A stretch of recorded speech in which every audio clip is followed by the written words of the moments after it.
I studied that, and from what he gave to me to study, he gave to me a Holy Quran in Arab, and I couldn't read it. So then he goes and gets me a Holy Quran in Arabic and English. And so I taken this book and I studied it from what he lined me up with. He gave me a copy of Texas and places and other books. He gave to me the names of 104 books that is in the Congressional Library in Washington. And I studied them for 7 years. They're up and down the East Coast. And I have the Quran that he gave to me, given about 2/3 of it to study. The other third, he said, didn't amount to anything because that would be probably in some other man's time and not our time, and we shouldn't be worried about what the other fellow will have to do. Let him worry over that. Well, when I first met him, it came to me that he was the man that the Bible prophesied would come in the last days as the Son of Man. In the mental resurrection of Messenger Elijah Muhammad, the supreme law God who came in the person of Master Fard Muhammad back then was known as Prophet W.D. Fard. And according to the Honorable Elijah Muhammad, he was given a list of 104 books to go study at the Library of Congress in Washington, D.C. And Master Fard Muhammad basically explained to him that, listen, 2/3 of these books refer to him and 1/3 refers to another man. And he explained to Messenger Elijah Muhammad, don't worry about that 1/3. Let the other man worry about his own stuff. But, the messenger focused on the 2/3, and many of those books was on the life of Prophet Muhammad of 1400 years ago. Sallallahu alaihi wasallam, thoughts of peace be upon him. Many people mistakenly go to the library and think that every book in the library is true. Just because it's in a book don't make it true. Many people forget the library is divided into various sections. There's a children's section, there's a historical, there's a scientific, there's an economic, there's biographies, you name it, But at the same time, in the library, there's a section that specializes on fiction. And many people in this day and time, they enter into the fiction section of the library and pick up a fictional book. The author, Niyat, the author's intention was to write a fictional book. And they get the book, and just because it's written, they interpret the fiction as being a fact. This is not new. This has been going on for thousands of years. Recent records show and prove to us that, over 4,100 years ago, there was a fictional book written known as the Epic of Gilgamesh. I know many of you think that the Epic of Gilgamesh is a historical and factual and real book. No. The Epic of Gilgamesh was intentionally written and summarized as being fiction. Yes, it was based on a real king. The story is filled with magical interventions and mythical monsters, you name it. Not me. I personally like fiction. Most people like fiction. There's nothing wrong with fiction. It's just that we should not confuse fiction with fact.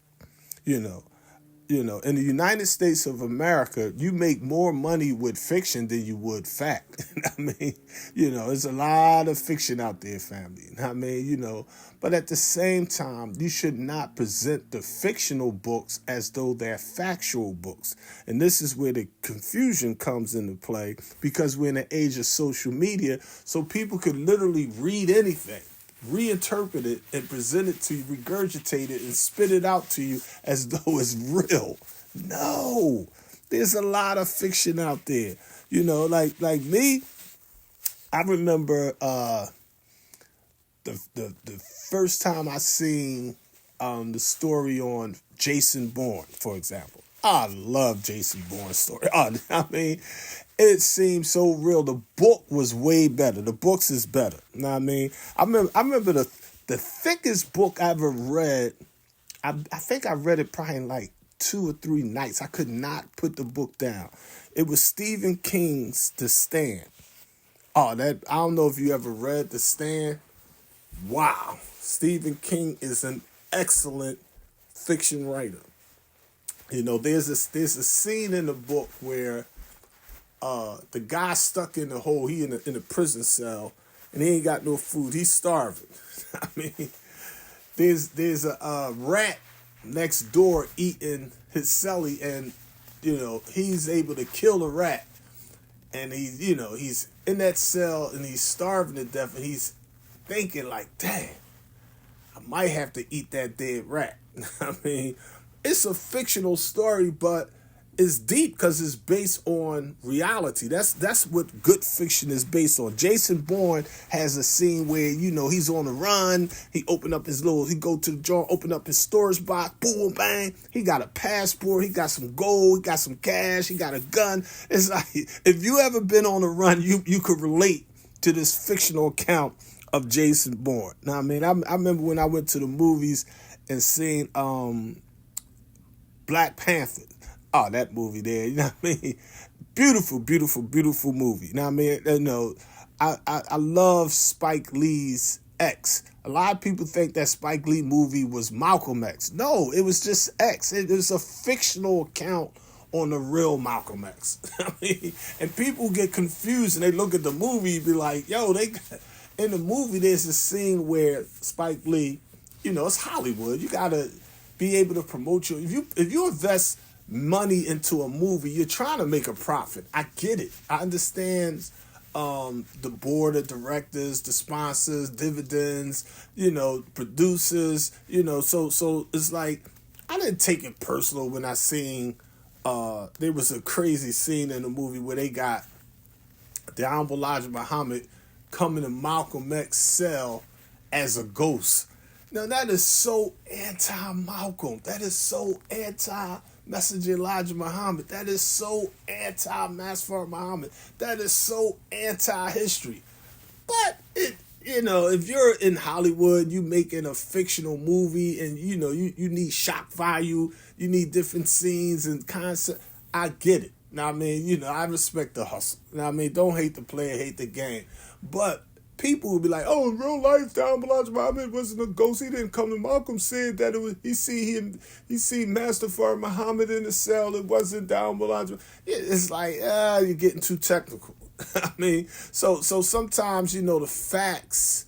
People don't want the facts. They like the fiction. I get it. Now I mean, so you have different even negative movies. I love certain. I loved Scarface when I see Scarface. I love The Godfather. I love Casino and all them gangster joints. I used to go to movies. You know what I mean? I remember as a child, we walk in the movies and we see a Bruce Lee movie. We came out that movie Chinese. When I seen Fist of Fury, Chinese Connection, Enter the Dragon, and all that, that stuff affected me for the rest of my life. It was fiction, but it was rooted in reality, and it actually affected me. Like when we came out the movie and we walked down the street in North Philly, you go down the avenue, it's real Chinese people out there with Chinese stand selling Chinese shoes. They got Rubik cubes and Space Invader hats and mood rings and incense. You name it, they sell it. It's Playboy bunny charms, you name it, they out there hustling it. Know what I mean? And they got rich off the black community. And by the time I was in my late teens, they went from these little small corner stands into actually buying all the black businesses in the hood. That's they owned all the stores and supermarkets and cleaners and things of that nature in the hood. Now I mean, again, I don't hate the player. You gotta hate the game. It's capitalism. It's a pluralism. You know what I mean? But the fiction affects people in reality, and this is my problem.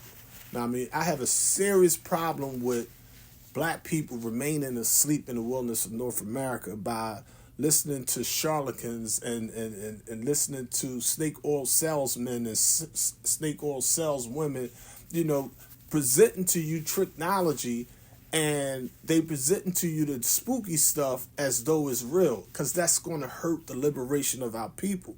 So in this little video today, I'm going to share with y'all some fiction from a book that I read many decades ago.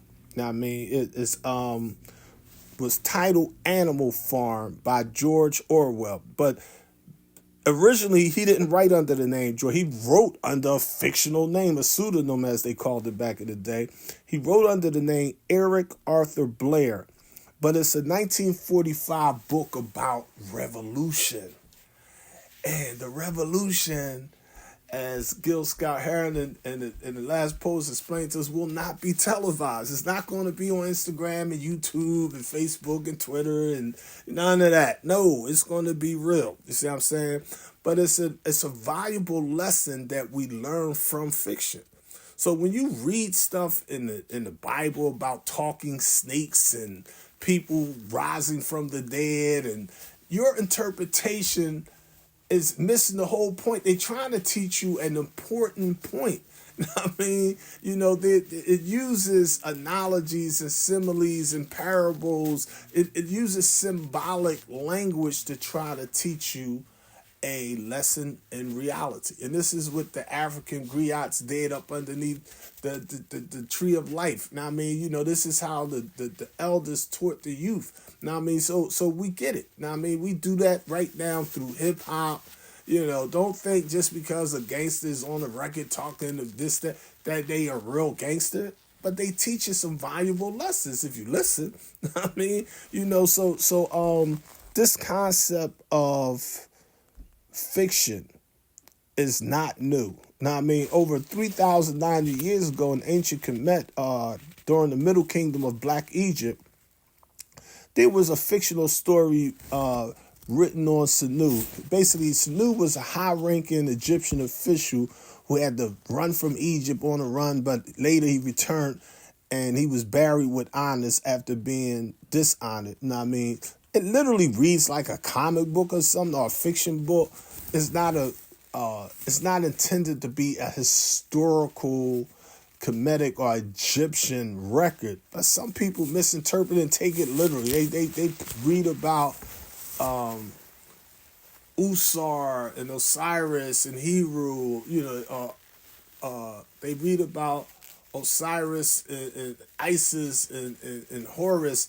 And they like, yeah, he was chopped up. I don't know if he was chopped up 14 or 16 times. And, she resurrected him. They take it as a literal resurrection and a literal. But it's like you read the narrative, you could tell it's like it's based on a real life family feud. I mean, like, yeah, the nephew went to war with the uncle over him killing his pop. It's real simple, for real.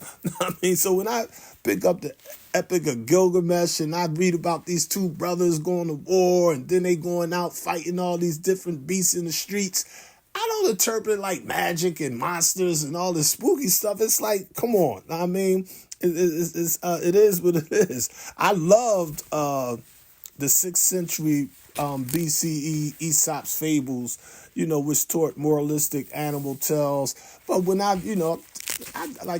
talking about the grapes and the fox. I've read about the mouse and the lion with a thorn in his paw. I didn't think the mice really was talking and the lion was, I didn't take it, I didn't interpret it in a spooky sense. I knew it was to teach us a valuable lesson. And so it is with the movie or the book Animal Farm. Animal Farm teach us about human nature. Like a snake is always going to be a snake. The pig is always going to be a dog, just simply going to be a dog. A cowardly chicken is just going to be a chicken. And when you have a revolution, you forget those natures, and what happens is you repeat the cycle, and the same thing you was fighting against, it starts all over again. The same old oppression, just under a brand new name. So for now, family, the struggle continues. Now, remember, separate the facts from the fantasy. Assalamu alaikum. Peace to the gods. Peace to the goddesses. Now, my friends, I will tell you about the end of my dream and a song that came to me. It's a song you must learn. It's a song of justice and freedom. Beasts of the world, we shall unite. Rise up and ready for the fight. Soon or late the day will be when man's defeated and we are free. Soon or late the day will be when man's defeated and we are free. Limbs be tired and worn, our dreams will not be broken, and our hearts will not be torn. Our dreams will not be broken, and our hearts will not be torn.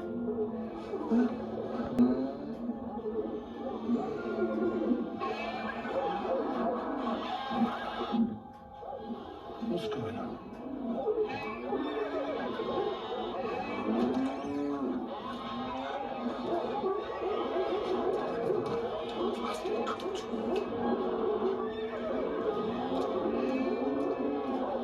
Get the man up to sleep.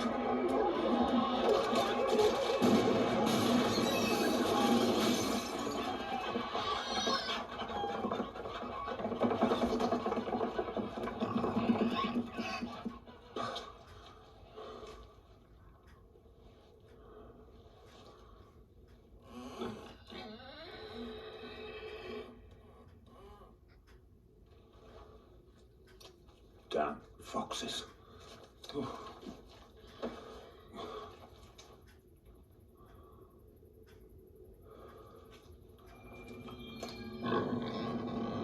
Old Major had been hit.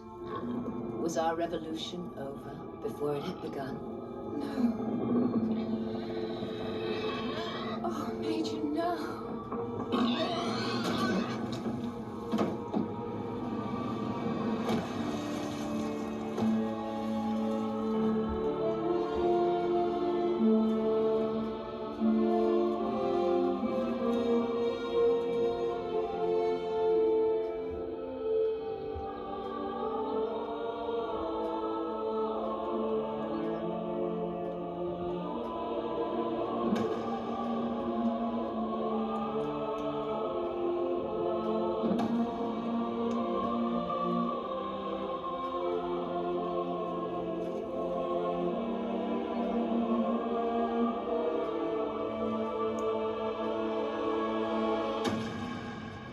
There are no rewards after death. There is only the here and now. We must work to make this life better. Friends, we must always remember that old Major died for every one of us. And now we each have a duty to him. Revolution!